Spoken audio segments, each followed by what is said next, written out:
Recording. All right, everybody. Hey, welcome everybody to the Building Bellingham Pivot group series. And this is the real estate industry focused event. And we've got folks from the... Okay, everyone's kind of cutting out a little bit. Cutting out a little bit? Come back. You all hear me? All right. So today we're talking with some folks from the real estate world. And we're talking about real estate agents, who own brokerages, who run brokerages, who run personal businesses, lenders who also run larger companies, as well as title and escrow here. And so on my screen, I'm going to go in order here. We're going to do some introductions. Kirstin, you're up in the upper left of my screen. Do you want to introduce yourself, what you do, what's going on in your world briefly here? Of course. I'm Kirstin Hunt. I'm with Chicago Title. I'm a sales executive there. Different things that are going on in my world in terms of title and escrow. Is that what you're looking for? Yep, absolutely. So we've had some big changes recently in all of our worlds. We have a new norm, of course. A lot of things that we're doing quite different. We have about 60% of our crew working from home now. So learning that whole remote industry as opposed to having everyone in-house. So we're really taking that social distancing pretty good, right? Doing that pretty well. We've been doing online notarizing or online recording for quite some time, e-recording for quite some time. But we're just doing a couple things differently now as far as signings go, making sure that we're sterilizing everything a lot more, and just trying to be cognizant of everyone's space, shall we say. 6 feet. Yep, 6 feet. So we have a lot of different changes in our industry.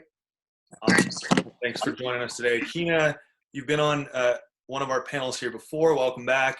Would you tell us a little bit about yourself, who you are, what you do? Okay, my name is GreerBashir, and I am the designated broker at Muljat Group. And I've been in the business for almost 26 years now, and I love it.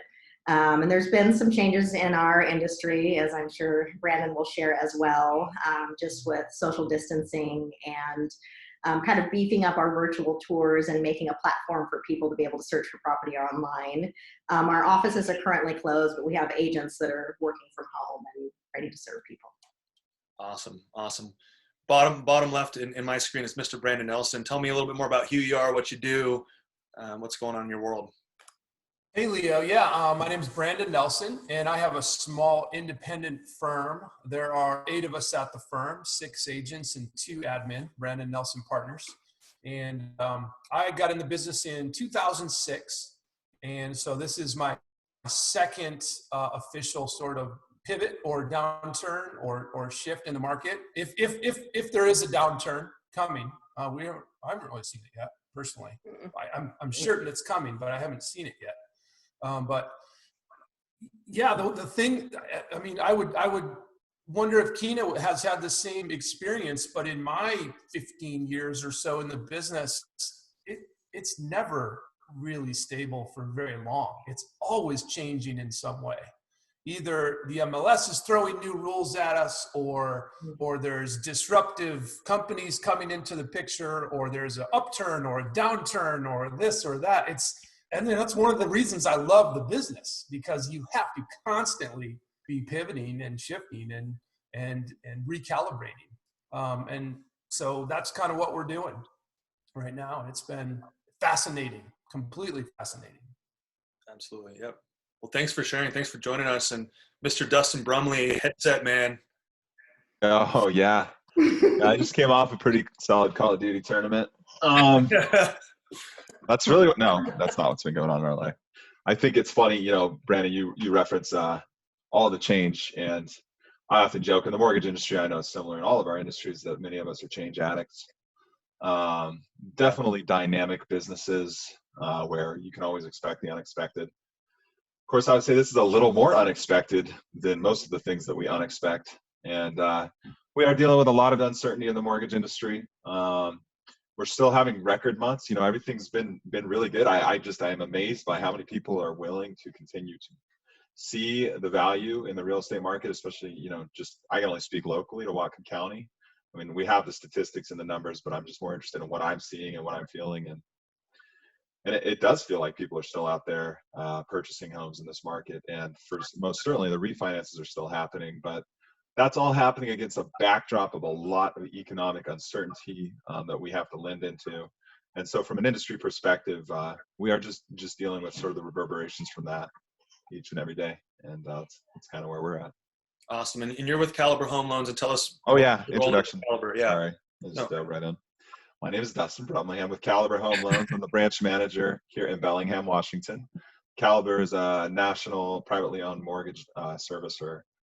We service over 100,000 families, so fairly large company.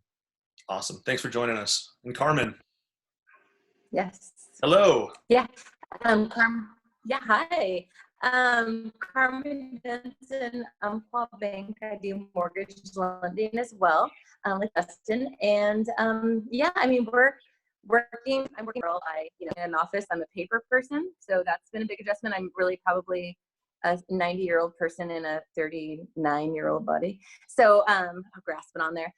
So basically, I've had to get really techie really quickly. So it's been fun. But what I have come to figure out is there's a lot of people who are stuck in their homes. They've figured out that they don't love their homes. They're stuck in their apartments and they want to become home buyers. If anything's happened, is people are figuring out that where you live is really important, especially right now. And so I'm getting quite a few people reaching out to me, looking for a new home and to enter this market, which has been great. So they're seeing economic opportunity right now, even amidst the chaos. They're still seeing what's right there in front of us, right? And for Brandon and Keena, maybe you guys can touch on this a little bit. For those people that are out there, and obviously Dustin and Carmen, you can also touch on this as well from your perspective, and Kirstin as well, obviously. But how are you seeing buyers in this market? What are you seeing as why are people afraid right now? What is there to be afraid of right now? What is there not to be afraid of? How do we focus on what we can control today versus thinking about what could possibly happen tomorrow, right? With all of our industries. I think some people are concerned about the economic uncertainty and what's going to happen. And I've been talking with our agents and my friends and family about just kind of trying to sit in this present moment and not trip too far into the future and work with what we have in front of us. So we're seeing a shift in the market where there's and Brandon, you're probably seeing this too. There's people that are in a home and they've decided to move their parents into the home, multi-generational homes, people downsizing, people upsizing. The market is still very active. People have concerns with getting a mortgage. When Chase released that, they were saying it was a minimum 700 credit score and 20% down, and that was kind of the gospel, and everybody thought that was the case for all loans, which isn't the case. Correct me if I'm wrong, guys. So for us, I think we just need to continue to be positive and squash the rumors of what is, right? So there's all of this social media hype and news hype about things that aren't really factual and true, and we need to educate our clients and our people in our community and let them know Bellingham, I mean, we're doing well here. We have a strong community, and it is the time to buy and sell. I mean, there's still buyers and sellers out there. I mean, Brandon, you've probably seen lots of activity on your listings, and there's still buyers out. Granted, it takes a little bit longer to show a property since it's only one person with you in the property. But I think we just need to educate people so they can throw their fears to the side. Yeah, absolutely. And so for Brandon, maybe if you want to touch on briefly, what are some of the myths about, like, what does it mean for us to be essential as realtors right now and in all of our industries, because we're all still technically deemed essential? What does that mean from a health perspective? What do you see people doing? What should be done? What should not be done? How can we do this in a way where people can still take advantage of this economic opportunity without prolonging this health crisis that we're in? Holy cow, that's a big question, Leo. Okay, let's be clear. I mean, the science is pretty clear at this point. The countries and the states and the local areas and groups that have really locked down hard have flattened the curve way faster than anybody else who's been loosey-goosey about it. And now we're getting to the point where we're starting to see, in Wuhan, and we're about to see Georgia, and we're about to see some of the southern states re-enter ahead of what the medical professionals are saying is a good idea. So this is such an interesting time. We have all this case study and all this connectivity through news and social media and the 24-hour news cycle and everything. We get to see what's going to work and what's not. So, I mean, should realtors be essential, and should stagers be essential right now, and photographers, and yet surveyors aren't essential, and things like that? There's a lot of subjectivity. So it really comes down to the individual, and it comes down to common sense. And can you maintain that 6-foot barrier? And can you remember to wear your mask and your gloves when you go into and among other people? This is such a weird virus, the asymptomatic time frame in the beginning, after all 6 of us might be affected right now, might be infected, and we don't know it because it's asymptomatic, right? So for the first period of it. So I've seen tremendous responsibility displayed by the realtors that I have seen showing our listings and communicating with us about their showings, and the clients that I've worked with personally. I've seen tremendous responsibility, and I'm really impressed by it, I have to say. Early on, it was a little questionable. I was still seeing open house signs on the street corners after we knew that shouldn't be happening, but that only lasted a couple days. And then it really tightened up in a big way. So as far as I'm concerned, the real estate community, and I'm only speaking from what I can see, but from what I can see, it's been a pretty good adherence to the new normal of social distancing and be responsible and various things like that. That's been my experience. Yeah, I definitely would agree with that. At first, it was kind of like, I saw a number of memes that came out where it's Leo DiCaprio and Wolf of Wall Street walking back into the office, and he's like, "We're essential," and it's like, whoa, hold on a second. This is a grace period for us. This is an opportunity for us to do this and operate our businesses, but incredibly carefully, right, and with respect. So I can definitely see from what I've seen as well. I would agree with that. And Dustin and Carmen. Has anybody seen? Go ahead. Has anybody seen what they think is reckless behavior? Like we're just not getting it? I think I would say at the start. What do you think, Dustin? Well, I haven't been outside of my house, so I really have no clue. No, I mean, really, I really have been home, down in my little slave cave, aka office. I haven't seen any indications of it. We did see, some open house signs and things at the beginning. And I keep reminding our staff, we always want to, remember to be just so grateful for the people that absolutely have to be out there as, the front line of our community, and how blessed we are truly, even more so than the industry, in the real estate industry, is that we basically never need physical presence in the mortgage industry.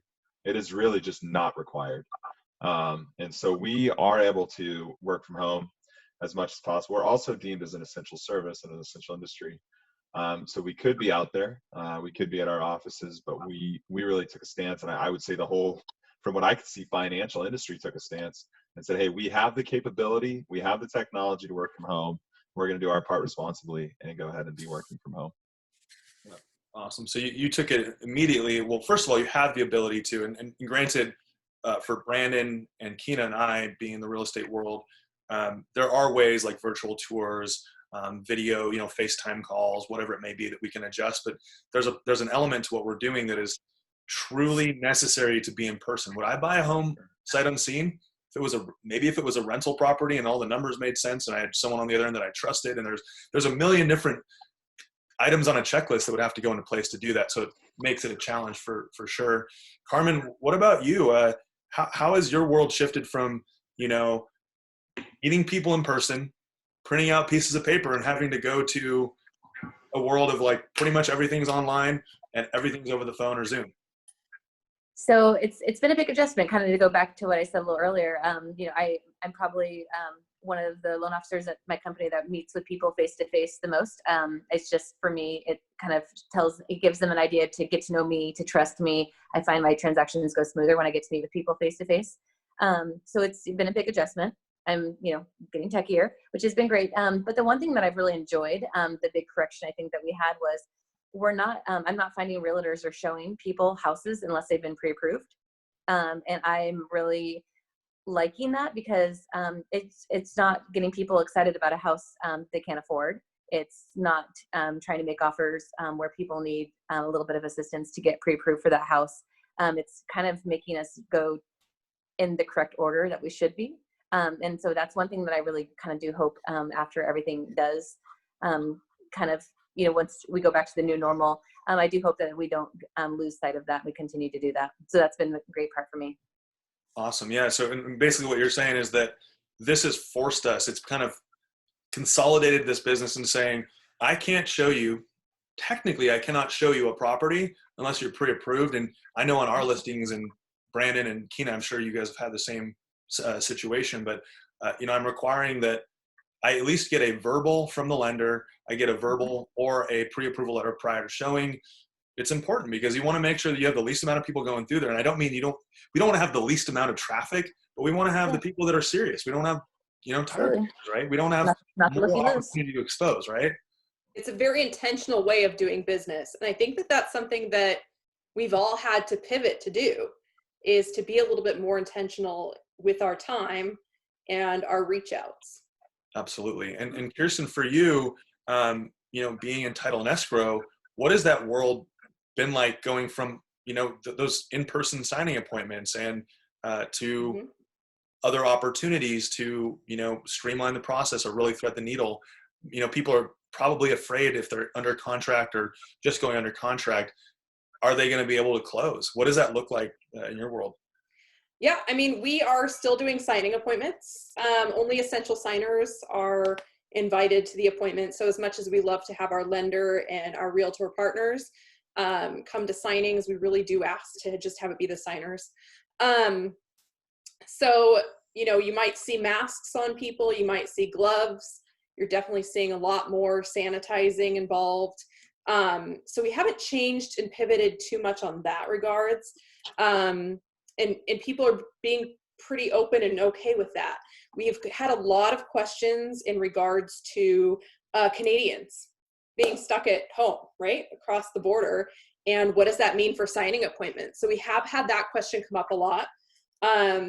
That still they can still do their signing. What it looks like is if they're going to be in Canada to do their signing, is getting a solicitor or which is kind of like a attorney, notary, Canadian terms, or an attorney or a notary up there to sign their client, and they can still wire money to us. That hasn't been an issue. So we haven't come into huge roadblocks with that. So that's been a really big concern for a lot of people. Yep. So it sounds like it's been a pretty simple pivot based on staying with it, because you guys are technically still deemed essential because title and escrow so escrow would be financial sector. Is that right? I believe that's what we are falling under. We've been deemed essential the whole time. Yep. We definitely had to pivot pretty quick, just like all you guys had to pivot really quick. But it's been good so far. We're kind of in the groove of this new norm a little bit. Do you guys all feel, Dustin, do you feel like the quality of your business has gone up? Like you have, like Carmen was saying, people are taking the process more seriously. The people are more serious about what they're doing. They're not just, someday maybe. Yes, I do. I think we saw this during the last recession too. Obviously this is a very different situation, but man, back then, like working with realtor partners, like it was do or die time. Like you weren't showing someone a house if they weren't pre-approved because you had to make things happen, right?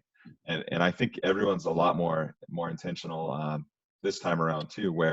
And I think the borrowers are too. I mean, who's gonna just shop around and looky-loo in the middle of a pandemic?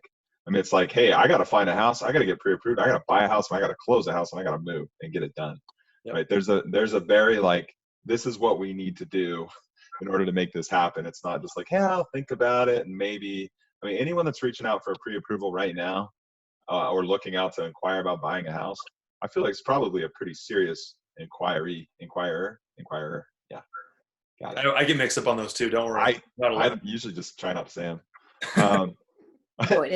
The other thing I was going to say, though, just like kind of circling back to what we're all experiencing, I think what possibly corporate America is experiencing as a broader is, I think not, I understand like personality wise, some of us are introverts, some of us are extroverts. It might be harder for one person than another, but as far as the pure function of getting business done, apparently it's really not that hard to get it done for the majority of these financial services and these less, the services that don't require physical presence.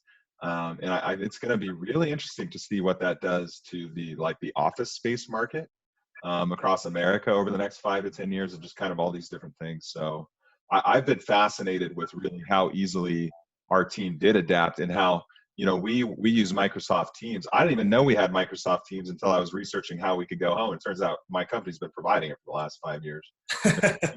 We figured out what tools we have and how to use the tools, and everyone's just been amazingly adaptable. And it is a fascinating thing to watch.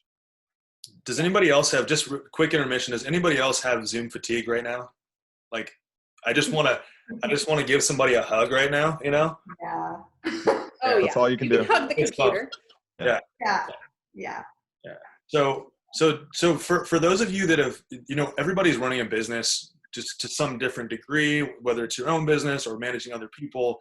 What has that been like to utilize these systems? Like, kind of piggybacking on what Dustin was talking about, like, he just found out he has this awesome system for him to connect with his team and manage tasks and meetings. What are some examples of some systems you all have, been able to implement that you were like, one day I'll get to that, but all of a sudden you're like, I have no choice. I have to do this right now. Kina, do you want to talk a little bit about any systems like that? Yeah, and Zoom has been huge for me because we now have our staff meetings via Zoom, and the second staff meeting we ran on Zoom, we had more people in attendance than we would normally have that were coming to the office. So that was kind of a plus thing that happened. That was great. And for me, I'm in Zoom meetings with people all over the country for Buffini and Company, and then situations like this. And it's a really good way for me to be able to connect with people and for our agents to be able to connect with each other. And we've created at our office a bunch of subgroups. So we have a Buffini mastermind group that meets once a week. We have some of our newer agents that are in a training with Barb Davison once a week. We have our book club. We have our commercial real estate class. So we've kind of created all of these sub areas with Zoom.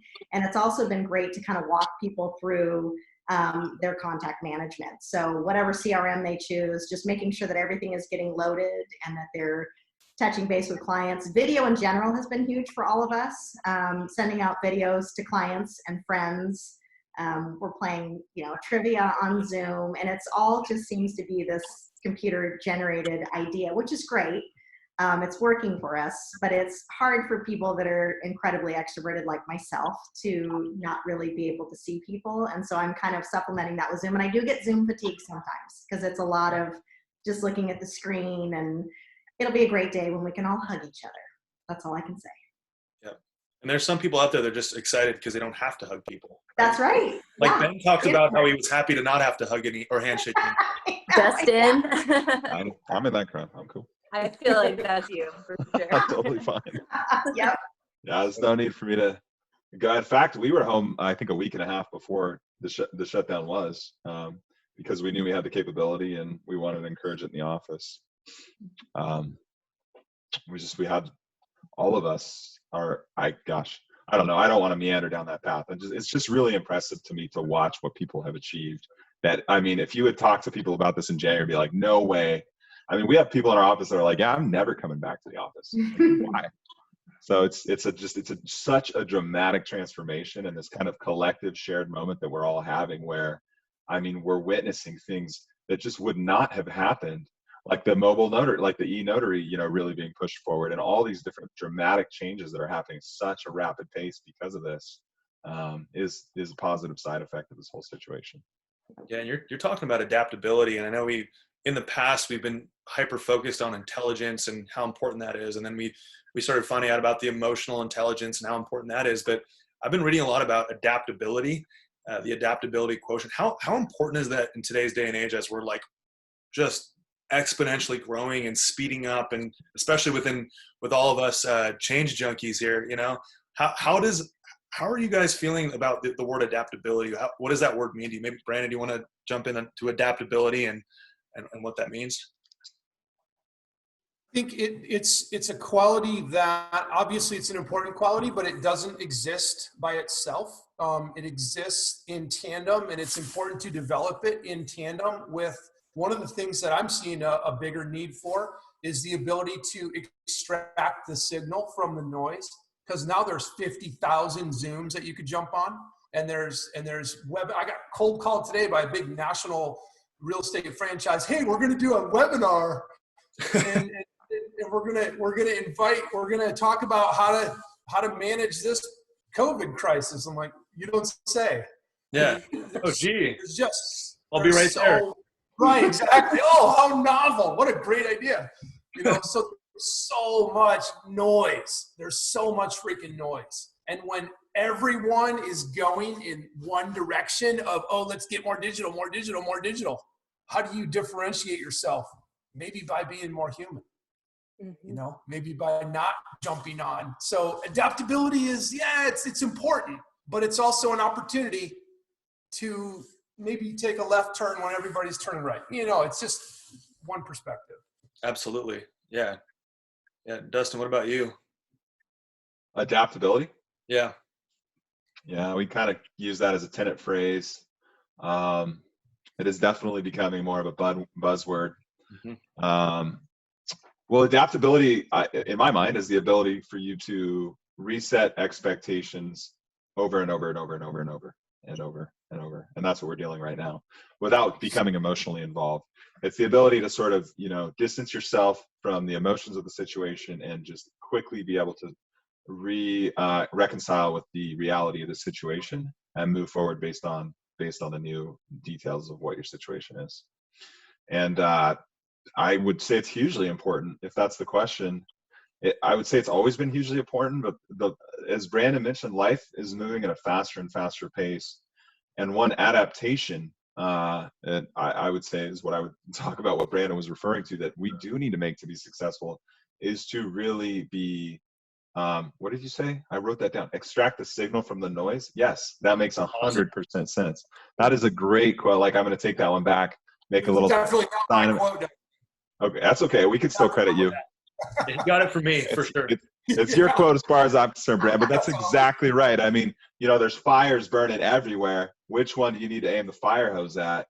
Because there's always a million things to get distracted at, and you need to be intentional in understanding what you need to be achieving next and what's important, because there's just so much distraction. I mean, we all get like 100 emails an hour now. It's insane. Yeah, absolutely. Carmen, what about you? Yeah, I just was thinking about it, and thank you guys for going first. So I had time to think. So appreciate that. So basically, I just was thinking about March, and I'm going to say Dustin probably can attest to this as well in our industry. Is if you didn't learn to adapt in the month of March, you're left behind. So basically, we went from the first week, rates dropped. Everyone and their mother was refinancing, purchasing, to rates skyrocketing pretty quickly the next following week, and people who were thinking about it might have been left behind for the moment. I don't think it's going to be a long-term moment, but and then then the news says rates are at 0%, and that became a question that I learned to adapt to. If I never get asked that question one more time, I'm good to go. What was the question specifically referring to when people said, "Oh my gosh, rates typically hover between 3 and 5%, right?" And at least recently, but what does that question mean when somebody's asking you that? What were they intending behind? Like, what was the intention behind that question? That they think I'm going to give them a 0% mortgage. You don't have to pay any interest for taking a loan, right? I mean, it's just like the gas pumps, right? We were joking about it on the other group. I mean, the headlines come out that the Fed drops rates to 0%, and the media plays it out as a correlation to mortgage rates. And so the floodgates open of those inquiries in tandem with rates going up at that very same time is what we all dealt with in March, what Carmen's referring to. Yeah. It was yeah, crazy. so no, just adapting. And then now we're dealing with guideline changes, which, Dustin and I were talking about that earlier on another Zoom call. It's like, we have to keep up. We have to keep up on what the guidelines are. make sure that it's not applying to anything that we currently have going in our pipeline, because nobody wants to make a phone call that something's not going to work out when we've gone through, halfway through the process. So it's just making sure we're on our A game and doing our research and moving quickly, but not too quickly. Yeah. Well, and I noticed a lot of, obviously I saw something recently about Chase increasing their filter for, and Dustin, you and I talked about this briefly on why they did that. They're not huge into that world of, home loans are more in, maybe business loans or whatever they're. They have multiple revenue streams. I think they're the biggest bank by assets in the world. I'm pretty sure it's JP Morgan. So yeah, they got some other fallbacks. For people that are watching that are, potentially thinking about purchasing a home, what are some, tips and tricks on like, what do you not do? What's important? Like, where do you need to be on average as far as credit score? What things should you be preparing so that, and what should you just not be doing during a transaction? And I know this is kind of trivial, but what do you not don't like don't buy a car? Like, what are some things like that that could really resonate with people? Yeah. Carmen, you, yeah, everybody from now on, we have to raise our hands. Okay.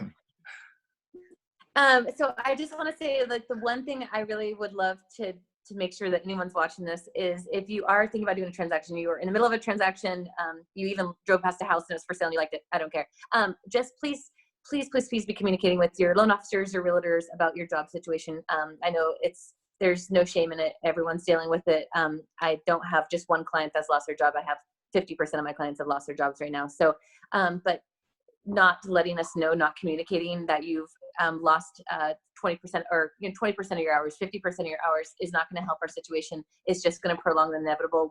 The banks are going to find out. They're very big on verifying things over and over and over the whole entire 30-day process. So just communicating that with us, so we don't have any surprises the day before closing and you have to be out of your rental house, or whatever the situation may be, or you sold your house. So that's my big thing is we are going to find out. So like, just open communication about it is fantastic.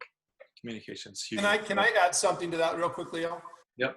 Carmen and Dustin, would you agree too that if you think you're at risk of losing your job, or if you lost your job, or if you're even having thoughts about it and you own a home now, talk to your loan servicer. Just give them a call. Find out, do you have a forbearance policy? Yeah. Is there anything I should know? I heard recently a statistic that the majority of homeowners who defaulted on their mortgage during the last recession never contacted their loan servicer or a realtor to talk about a short sale possibility. They never even made the call. I can't speak. I don't know the answer on that, but I believe that probably there's some truth to that. However, also there's truth to the fact that a lot of people that did go into loan modifications or forbearances did end up into a spiral of default. So there is sort of a two-sided conversation here. The forbearances, Congress passed into law the ability to forbear a loan for up to a year with no proof of hardship. That has kind of a huge moral hazard attached to it. That is that's just unprecedented. Even during the 2008 Great Recession, Hamp and Harp, they required proof of hardship. And so we absolutely want people to be, using forbearance as a tool to make sure that they're not missing payments. What we're afraid of is people that are using it as a tool for convenience, because they're if it's hard to make a payment, we would suggest making your payment. If you can't make your payment, we would suggest going into forbearance and getting in front of it with your servicer. And just understand also, at the end of that rainbow, there is a payment that needs to be made. There's different ways that payment can be made depending on who you're working with. But it's just like getting a mortgage loan or buying a house. The challenge we're seeing is, like on Caliber Home Loans website, you can click a button and get a forbearance. It's like, click button, get forbearance, right? Like that's not our ad, but anyways, you understand the joke. It is legitimately, that's what it is, because by law, they do not have to prove hardship.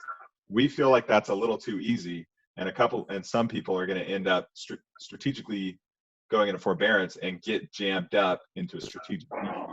And to bring it back full circle, Brandon, absolutely they should be calling their realtors if they get into a situation like that, especially with all the equity that people have right now compared to what was happening in 2008. It's much better to sell your house than to end up into a foreclosure situation. Well, and let me just be clear, though. Let me just be clear what I'm saying. it kind of goes back to the Kiyosaki quote that I just absolutely love. What advice would you give to the average homeowner? Don't be average. And I'm not saying initiate a forbearance. I'm saying if you think you might be someone who's going to be in that situation, don't do what America just did and get caught with your pants down. Be prepared. Begin educating yourself so you know what your options are. I agree. And your local loan officer will help you with that too. We're fielding a lot of those calls because we want to be taking them on directly for our clients. Very cool. Very cool. Yeah. I didn't know that. That's huge. So what you guys are talking about, it's not necessarily about going into forbearance or, clicking that button, that easy button that Dustin was talking about, but it's about being in communication with those professionals in your life. And that, I think that also, if we're speaking to the realtor community as well, and the LO world as well, that it's important to recognize that you also need to be reaching out and educating your clients about that. Like Dustin, hit that right on the head. It's a two-way street. Both parties need to be, the client needs to be proactive. You need to be proactive as the average homeowner, but also we need to be proactive in the real estate community. Wouldn't you guys agree on that? Yeah. Absolutely. Educating the clients is key. Yeah. And Kirstin, you had talked about how the majority, a lot of your office is at least working remotely or not physically there. And we actually have someone that just commented and asked a question here about efficiency gains. So Brandon Lesniak, who's a real estate agent, a new real estate agent, he just asked, any noticeable efficiency gains due to fewer office distractions such as walk-ins or pop buys or whatever they may be? Have you guys noticed anything like that, Kirstin? I know that everyone's been super efficient. Some people are actually working more hours. Just, when you wake up in the morning, you automatically get on your computer from home. You're doing a lot of that. The lines are a little bit more blurred when you're at home, I'd say. When's stopping time? When does that work? So I would say efficiency's always been a thing within the title and escrow industry, has always been really, really good. And now it's just kind of interesting to see how efficient people are from home when we've never done that before. That's never been our MO. So they've definitely been very efficient. That's awesome. Anybody else want to touch on that really quickly? I know we've been utilizing tools like Slack. So for those of you out there that don't know Slack, it's like texting, but you have channels of specific topics. So if you want to send cat videos, send them to the cat video channel. If you want to talk to me about stuff we're going to get done today, we put it in the get done stuff channel. You know what I mean? So tools like that. Have you guys been adapting tools like that you? Yeah, we have Basecamp at our office, and it's been great, really great. So we have, the campfire and then all the HQ areas, and there's an area where you can go and watch Troy's commercial class. There's an area that you can go and get Buffini pop by tag items and things like that.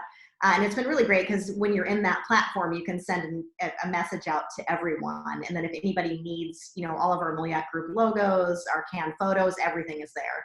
And this is something that we introduced prior to all of this happening, but it's been a really good tool for us. Awesome. Yeah. And what have been some ways that you've been able to stay in touch with people in your life? Maybe, I know Dustin, you and I have talked a lot about this list of people that you would want, like who would be at your funeral? These people that are the most important people in your life. Granted, they would all hopefully be partying at my funeral, so that's the hope. Not sad, but also people in your world that are like your top clients. So whether you're in the real estate world or you're in any business or any business owner, how do you stay in touch with those people in this time? What's the best possible way? Authentically, Brandon, right? Mm-hmm. Yeah. You know what? Telephone. Yeah. And I have spent more time on the phone talking with people that I would have otherwise just texted or emailed or whatever. It's been, I'm trying to turn my sound off right now. No, yeah, it's been, authentically and old school. Yeah. Pick up a freaking telephone. Yeah. Dustin, what about you? More telephone calls, cards. Like cards to people. You know how meaningful that is to get a card in the mail from like one of your friends, Carmen. And then, it's just letting people know you care. It's really what's been needed for all of your very close people, whether it is a client, whether it's a friend, whether it's family. You might not be able to hug them, but you could bring your mom some tulips, or like, you know, do something like that, and just make someone's day. It's pretty easy to make someone's day. I've been a big fan of the drop-offs, just like the flowers, the bottle of wine, whatever their favorite little something is, something that maybe people aren't doing right now. Maybe they're cutting back on spending. It's something that that they love, but they maybe aren't doing for themselves right now. So I'm not doing pedicures or manicures or anything like that, because we all know that's definitely hurting. But just like little stuff, like you stop by and drop it off on their front porch, and maybe send them a little text and let them know to go check it out type situation. Mm-hmm. And Hashtag Buffini, right, Kina? I was just gonna, I was gonna say that. You're all up in my head. Yeah, and that's the basic principles of how I run my business, and a lot of people have to run their business that way as well. And it's about building those relationships. Even before all of this happened, I want to get on the phone and talk to people. I want to drop little gifts off at their house. I want to have that connection, and it's about building those relationships with your clients and your friends and your family. And we really need to look at the silver lining of everything that's happening right now. My house is very loud and very active when I have everybody at home, but it was great to see my 10-year-old, today he learned how to make churros from scratch. And I'm like, okay, this is great. So there's little silver linings and everything. And we need to we also have clients who cannot go out and physically get anything and might need something dropped off on their porch. So if we can't personally do that, maybe we have somebody else that can help us out. And it's just, we all need to help each other out through this time. It's going to pass, but we need to get through it as best as we can. And being authentic is the most important thing to me. Yeah. I love it. Tell me a little bit more, and I have a couple more conversation point questions here I want to go through, and obviously we can take this wherever we want, but I'm curious, what are some ways that you all maybe currently run your business even before all this hit, or have been preparing for an inevitable shift that we've all been talking about in the real estate world? How do we live within our means when things are good? How do we prepare for when things are bad? How do we look at our expenses and go, I have 5 Netflix accounts. Isn't that what Ben said, Kina? I have 2 Netflix accounts. And how do we stay focused on that when things are good, right? Because that's when it's easy. We're making a lot of money, whatever it is. Or you guys get what I'm saying? Like, how do we do that? Give me some examples. Just remember this. I mean, I don't know exactly for Carmen or Kina, Brandon, Kirstin, but my business was made in the Great Recession. I've been very conservative as far as the whole time, because I've always remembered, and we've always knew it was coming again. So I think for a lot of us, this painful memory, this is a collectively shared pain right now, this pandemic, where more of the world wants the same thing than probably at any other time, at any point in our lifetimes. And so it is a moment that needs to be remembered and needs to be honored. And I think, that's emotionally how you manage the money. Tactically, it's by doing a budget every month, basically. So you can actually see the numbers and find out you have 5 Netflix accounts because you actually wrote it down. Yeah. You ever hear information without emotion is hardly ever retained? So you attach some pain to it. You're like, not happening again. Makes it really easy to stop doing something, right? Mm-hmm. Yeah. What are some other ways that we've adjusted even just our personal lives? Because we're I don't want to say we're a greedy society, but we live in such a state of outside of what we really need, right? What are some ways that you guys have had a chance to ground and get back in touch with those things that we really need, what we don't need in this time? I think you've definitely hit the nail on the head as far as, I sit around and I realize I don't need all this stuff. Material stuff, not super important. It's the health of your family, the home over your head, the job, the career that you have.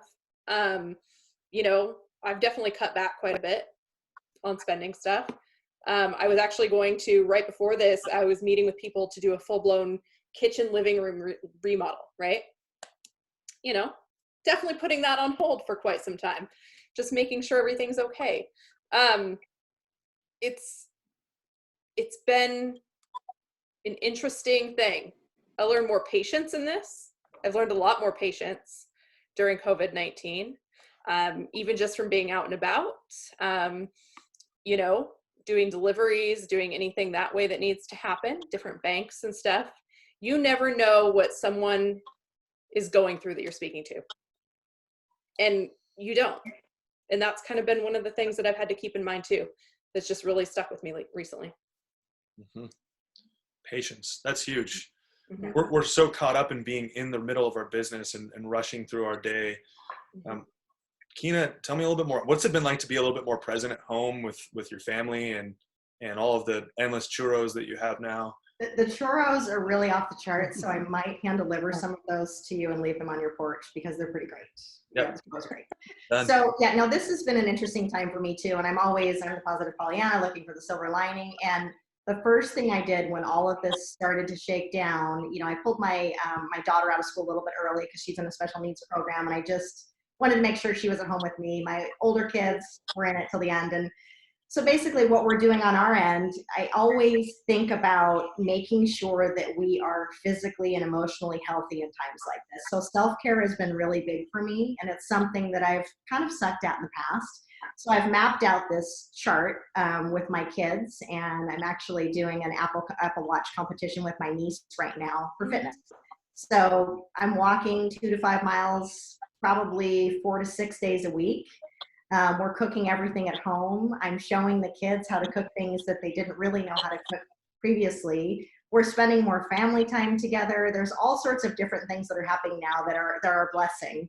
So this whole thing is kind of causing us, I mean, the cause and effect of the whole thing is we're starting to slow down, and we're starting to look at things for what they are in the present moment, which we all need to do. We're in this kind of materialistic society where we need all of these things. We don't really need them, but we get kind of rolling and rolling and rolling. And for me, looking at the broad picture of things, when I'm looking at my accounts and going through to make sure I don't have 14 Netflix accounts and everything else, I want to make sure that we went from two of Ben's accounts to 5 of my accounts to 14 Kina's. 14. I just had to add to the story. Yeah, and you'll drop all of your different logins for people that are watching if they want a free. Sure. Yeah, if you want a free Netflix, I'll stay tuned. I'll give you those.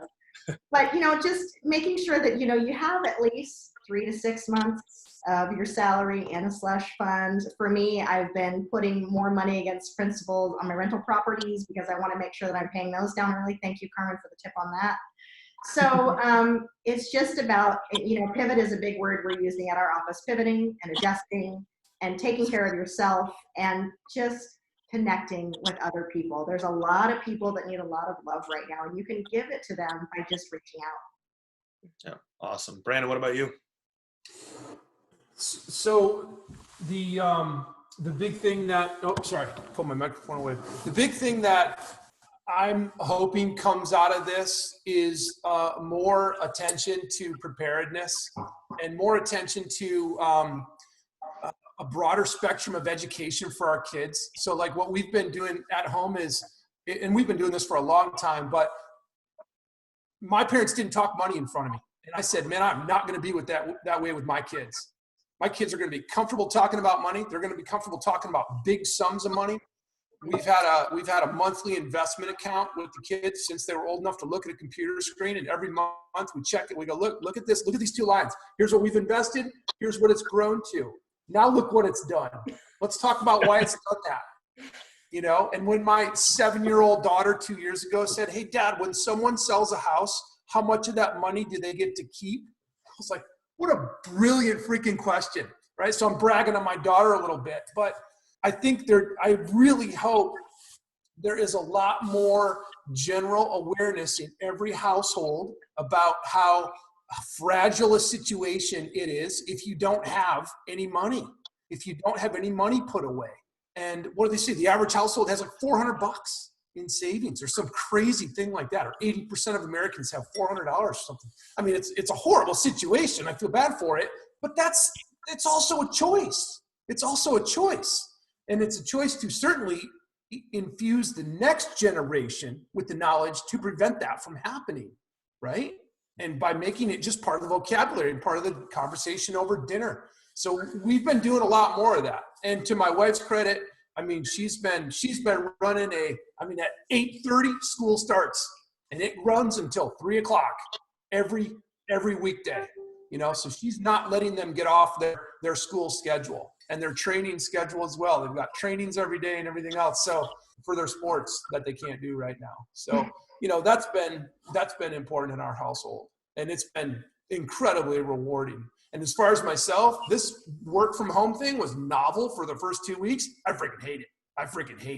I want to get back to my people. I want to get back to my office. I want to be rubbing elbows with the community every day. I mean, that's my world. That's my jam. So yeah, this is for the birds. I can't wait for this to be over. Well, and you're a big hugger, so this has got to be really hard for you. I'm a big hugger too. And I'm a big hugger too. My mom gave me a hug yesterday, and I realized it was the first hug I'd had in like how long, except for my husband. You know what I mean? Like, I was just like, oh, weird. Yeah. Have that old these days. And for any of you that have never shook Brandon's hands, it's an experience. Give it's a hand hug. Yeah, it's a hand hug. His hand will hug your hand. That's a hand hug. Dustin, what about you? What? So can you just refresh me on the question, because I just Yeah, when are we going to land on Mars? No, I'm just kidding. No, the question is just what have been some silver linings for you in your household, and it can be professionally, it can be personally. What have been some big moments for you through all this? Oh no, the house. It's been challenging in some ways, and it's been really extremely rewarding in other ways. Just being able to be home with the kids a lot more, interact with the kids. I'm mostly in here all day, but I don't have it at home commute, or I don't ever get distracted on the way home or the way to work, right? So that's given me a lot more time with the children, a lot more time with Christina, my wife. We do more family projects together. We're really into cooking, so we're cooking together way more often. The kids are learning.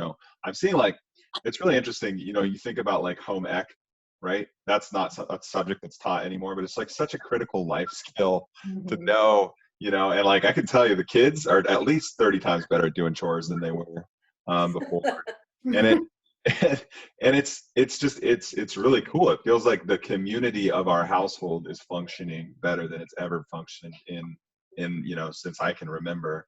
And also, it comes at a really ripe age for our children. They're 8 and they're 10 years old, so they're coming into that age where they're having the capability to do these things as well.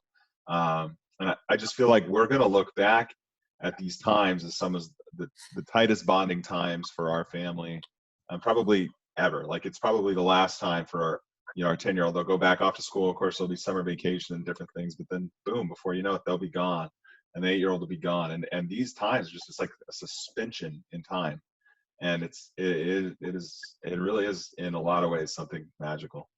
Absolutely, I agree. Carmen, what about you?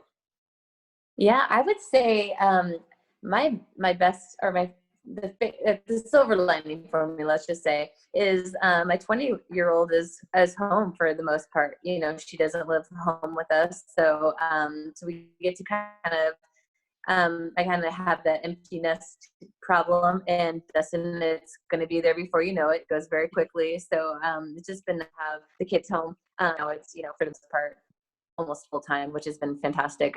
Definitely a lot of baking. I don't really cook very well, so I've been doing a lot of baking, but that's the problem, is there's nobody around to eat the stuff, so it's disappearing. I'm in denial that it might be from me, so that's been a thing. So a lot of late night cookie attacks. Yep, absolutely. I will tell you, Abel and I loved your cookies, by the way. Oh, good. Yes. You need my address? Did you need my Yes. address? Oh no, I'm down. I need to get Drop your address in the down. comments. Yeah, Carmen will be delivering cookies between 9 and How many of you guys have done your Zoom happy hours or whatever, or even a social distance happy hour, like a real one, but very social distance? I can't tell you, just the social distance one. I have done a couple, but on the safe side, right? I've got the mask, I've got the whole thing. And God, it just soothes the soul. Not the wine. I mean, the wine helps, but seeing your loved ones, your people, right? Outside of the house, it does really help. Yeah. We've had some birthday parties and different things, with the kids, and they did have one drive-by birthday party where they decorated the cars, and drove by the kids' window, and you definitely see a lot of creative ideas right now. And it's really cool. It's just such a different time. It's crazy. those Pinterest moms are thriving right now. Oh yeah. It's a good time to be a Pinterest mom. I have to say, anytime I hear drive-by, I think of something else. So Yeah. It was like a birthday parade. Maybe that's a better way to describe it. Better way. it's awesome. I do have to say, before we wrap up, one thing for me that has been a huge silver lining is I've felt really at peace. There's been a long time since I've started my own business that I've felt kind of anxiety to keep pushing forward and keep pushing and keep growing. And I felt a real sense of contentment for the people that are in my business or I'm in partnership, and people like you that I can just reach out to and have conversations with. I'm feeling a real state of peace right now, being able to be out in nature, cooking a lot more, cooking a lot of breakfast for dinner, pancakes for dinner. It's awesome. Kind of doing what it's kind of like, Dustin, you hit it right on the head. We're in this kind of timeless freeze of, it's I don't know how to explain it, but it's magical. And I agree with you. And before we wrap up, does anybody want to have anything else they want to say, as advice to our listeners, just on how to operate right now? Kirstin. I do. Yeah. One of the quotes that's really stuck with me over this whole thing is, in chaos comes opportunity. Yep. So it's not really the best time to sit back and take it as a snow day. Yep. You pushing forward. Brandon hit the nail right on the head when he said, or the hammer right on the head, is that how it was? Just get rid of the noise. There's a lot of noise out there. We're talking about Facebook, we're talking about everything. Try and tune that out a little bit. Try and tune out a lot of the news stories that you're hearing, a lot of the stuff about lending that you're hearing online, and just go for it. Just, you do you. I've got something to say. Dustin has 0% interest rates, so call him if you want 0. I do. Yeah. They might be a little higher, but it's close.